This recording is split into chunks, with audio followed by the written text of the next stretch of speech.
6 வயது சிறுவன் ஆனந்த் ஒரு குட்டி போர்ட்ஃபோலியோ மேனேஜர் போல கோட்டும் கண்ணாடியும் அணிந்து கொண்டு தனக்கு முன்னால் இருந்த மினியேச்சர் அலுவலக மேசையிலே உண்டியலிலிருந்து எடுத்த பணத்தாள்களை சீரியஸாக எண்ணிக்கொண்டிருந்தான்.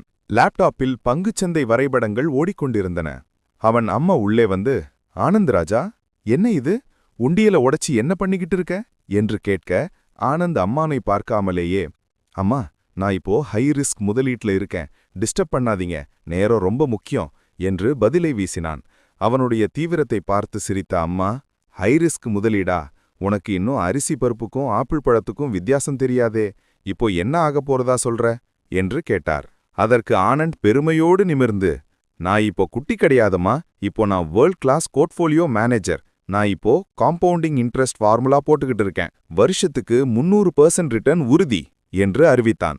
ஆனால் அவன் கால்குலேட்டரில் கடைசி பட்டனை அழுத்த அது ஒரு கிராக் சத்தத்துடன் தரையில் விழுந்து பெரிய பூஜ்யங்களைக் காட்ட ஆனந்த் அதிர்ச்சியில், "ஐயோ, ஜீரோவுக்கே போயிடுச்சு, ரிஸ்க் ரொம்ப ஜாஸ்தி போல" என்று அலறியவாறு தன் முதலீட்டு சாகசத்தை முடித்துக்கொண்டான்.